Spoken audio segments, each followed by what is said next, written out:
नमस्ते। हमेशा खुश रहो बिटिया। Ayurveda science Ashtanga Hridaya session 2 Jyoti Vidyapeeth women's university Jaipur. I doctor Sushil Kumar Sharma, associate professor Ayurveda faculty, Ashtanga Hridaya का रसवेदीय अध्याय का सेकंड पार्ट 10वां अध्याय। अभी आपको मैंने पिछले चैप्टर में मधुर आदि द्रव्यों की उत्पत्ति और उनके गुणकर्म के बारे में बताया है। अब मधुर वर्ग, अब उनके वर्गों के बारे में बताया जा रहा हूँ। उसमें कौन कौन से वर्ग, उन वर्ग में कौन कौन सी औषधियाँ आती है।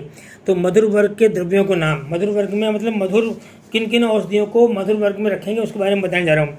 तो मधुर वर्ग के द्रव्यों के नाम में है घृत, हेम, गुड़ा, गुण क्षोभ, मोच, चोच, परस्मम, अभिरु, वीरा, पन, सजात, बन, बलतयम, मेदे, चतुस्त्रय पाणिन्यो, जीवंती, जीवकर्षभो, मधुकम, बिंबी, विदारी, श्रावणी युगम, क्षीर शुक्ला, तुगा क्षीरी, क्षीरिण्यो काश्मीरी सही, क्षीरेक्षु, इक्षु, रख, क्षोद्र, द्राक्षा दी मधुर गुण है। ये सब इन सब औषधियों को मधुर गुण में कहा गया है। कौन कौन सी औषधियाँ हैं मधुर गुण में? घी है, सुवर्ण है, गुड़ है, अखरोट है, केला है, नारियल है, फालसा है, शतावरी है, काकोली है, कटहल है, खिरनी है, बला, अतिबला और नागबला, मेदा, महामेदा, सालपर्णी, प्रसन्नपर्णी, मुग्धपर्णी, मांसपर्णी, जीवंती, जीवक, रसवक, महुआ, मुलेठी, कंदूरी, विदारी, श्रावणी, महाश्रावणी, क्षीर विदारी, वंशलोचन, क्षीर काकोली और दूधी, गंभारी, सहा और महासहा, ईख, दूध, गोखरू, मधु, द्राक्षा आदि ये सब मधुर गण के द्रव्यों में कही जाती है। आगे है अम्ल वर्ग के द्रव्यों का नाम। अम्ल द्रव्यों में अम्लो, धात्री फल, इमलिका, मातुलंग, अम्लवेतस है।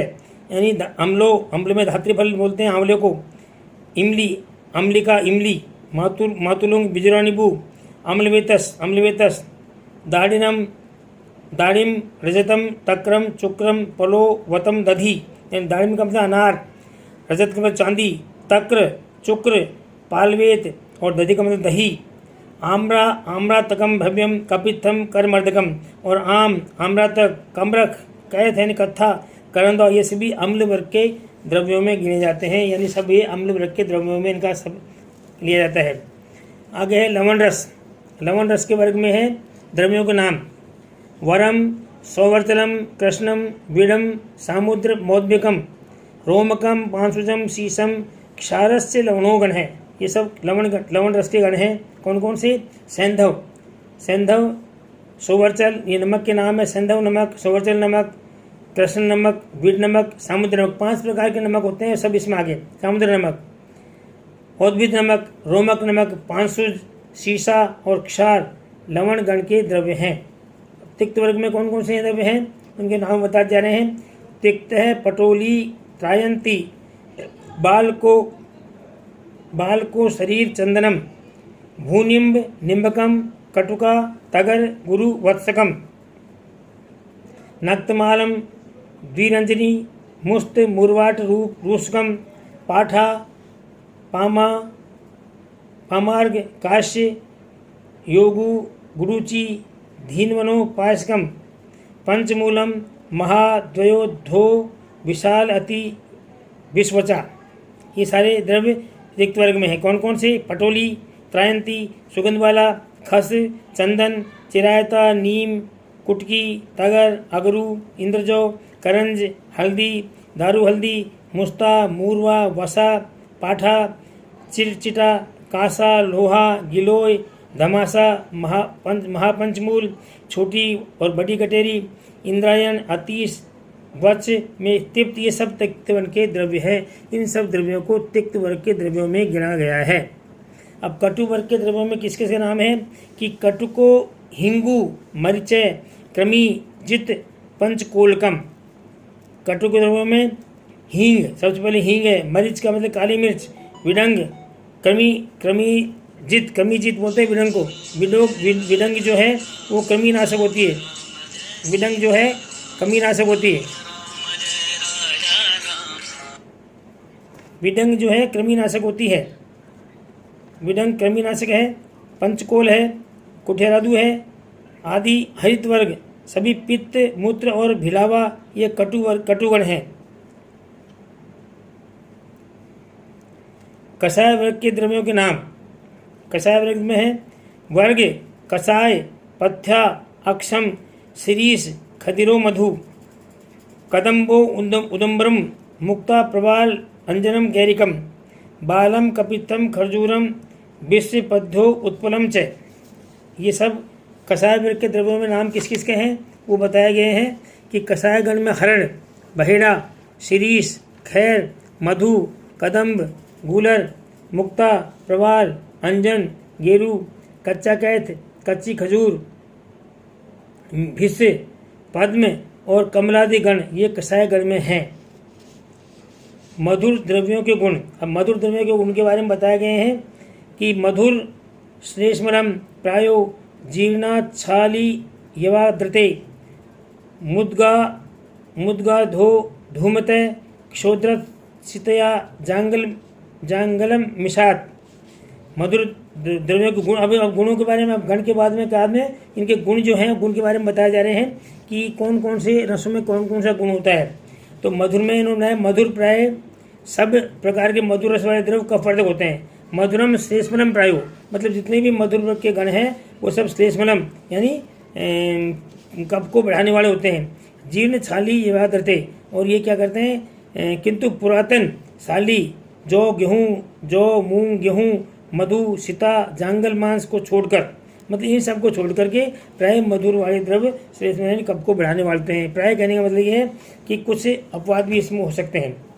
आगे है द्रव्यों के गुण में आगे है प्रायो अम्लम पित्तजननम दाड़िम मलाधृते मतलब प्राय सब प्रकार के अम्ल द्रव्य पित्तजनक होते हैं। अम्ल के जितने भी द्रव्य हैं वो पित्तजनक पित्त को उत्पन्न करने वाले होते हैं। दाड़िम और आंवले को छोड़कर दाड़िम अम्लाकृतम मतलब दाड़िम और आम्लक दाड़िम और आंवले को छोड़ के यानी अनार और आंवले को छोड़ करके प्राय सभी प्रकार के पित्त वाले अम्ल वाले द्रव्य पित्तजनक यानी पित्त को करने वाले होते हैं।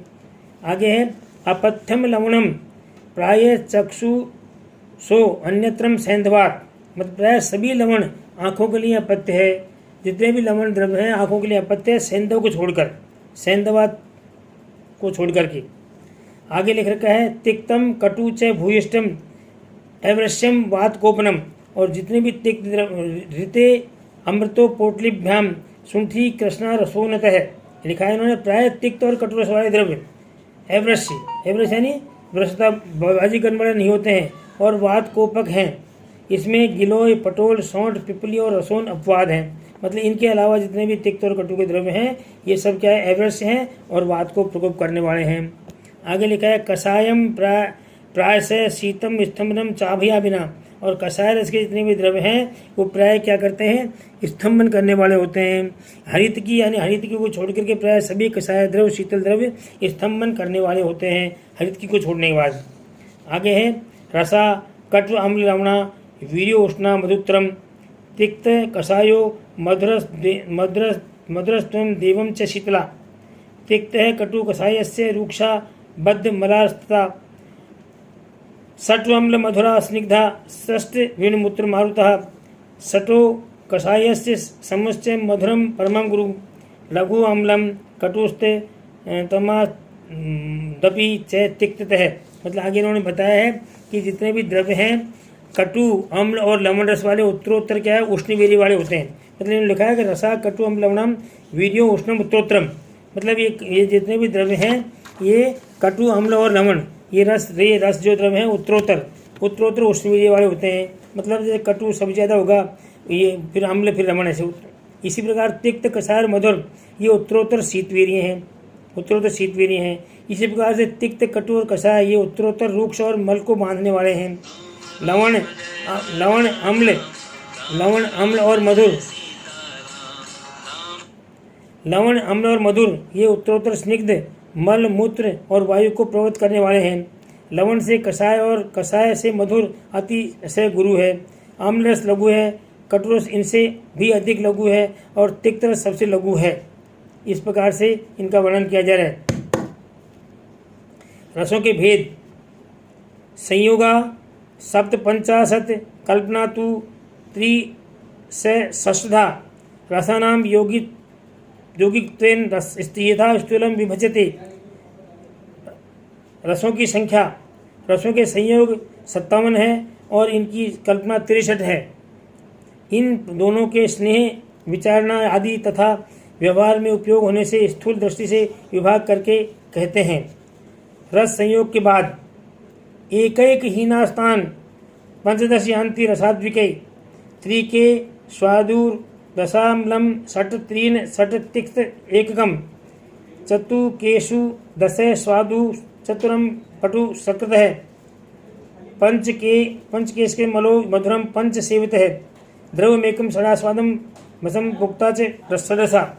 मतलब दो दो रसों के मेल से मधुरादि संयोग क्रमशः एक एक कम करने से अर्थात मधुर से 5, अम्ल से 4, लवण से 3 और तिक्त से 2 और कषाय से 1 इस प्रकार 15 संयोग बनते हैं।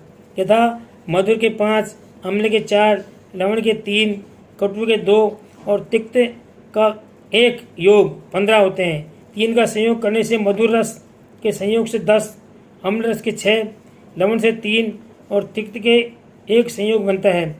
4 रसों के संयोग से मधुर रस से 10, अम्ल से 4, लवण से 1, 5 रसों के संयोग में अम्ल से 1 संयोग बनता है, मधुर से 5 संयोग बनते हैं। इस प्रकार से ये संयोग बने हुए हैं।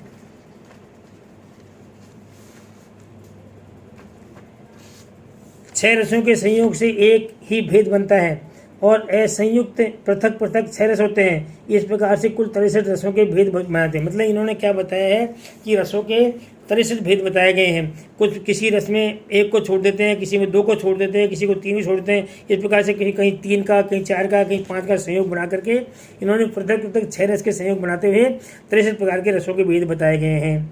इसका रसभेदों का विवरण आगे इन्होंने बताया है कि षट पंच का षट च पृथक रसास्नु चतुर्दिको पंचदश प्रकाशई भेदास्त्रिका विंशतिरेकमेव द्रव्यम षडास्वादम मिति त्रिषष्टि। यानी 5 रसों के संयोग के भेद से 6 हैं, अलग अलग रस 6 हैं। 4 रसों के संयोग से 15 हैं, 2 रसों के संयोग से 15 हैं, 3 रसों के संयोग से 20 हैं और 6 रसों वाले द्रव्य का भेद 1 ही है। इस प्रकार 63 रस भेद हैं। रसों की सूक्ष्म कल्पना आगे इन्होंने कहा है कि ते रसानुरसतो रसभेदा स्तारतस्य परिकल्पना च संभवन्ति गणानां समतीता दोष भेजित वसादु योज्या। रसों के ये जो भेद हैं वो रस और अनुरस की कल्पना के तारतम्य की कल्पना करने पर अगण्य बन जाते हैं। दोष तथा औसत की दृष्टि से इनका उपयोग करना चाहिए। इस प्रकार से आपको ये रसभेदी अध्याय के बारे में मैंने बताया। इसमें कुल मिला के जो आपको याद करने की स्थिति है वो मैं बता देता हूँ आपको क्या क्या याद करना ज़्यादातर। इसमें कुल मिला के आपको मधुर वर्ग के द्रव्यों के बारे में, द्रव्यों के मधुर वर्ग के द्रव्य कौन कौन से हैं ये जानना है। मतलब गण, मधुर गण, अम्ल वर्ग के गण, लवण वर्ग के गण, तिक्त गण और कषाय कटु के गण, इनके गण जानने हैं। और इनके अलावा इनके मधुर द्रव्यों के गुण कर्म सबके ये जानने हैं। और कौन कौन से उत्तरोत्तर क्या भेद होते हैं इसमें ज़्यादातर जानना है। बाकी रसभेद में 63 जो भेद हैं इनके बारे में जानने की कोई विशेष नहीं है। बाकी इनको पढ़ लेना आप एक बार।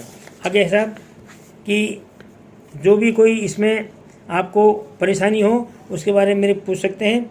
This session provided by digital vision 2 Jyoti Vidyapeeth women's university. I hope you are satisfied with my digital session. If you have any query, please mention in comment box.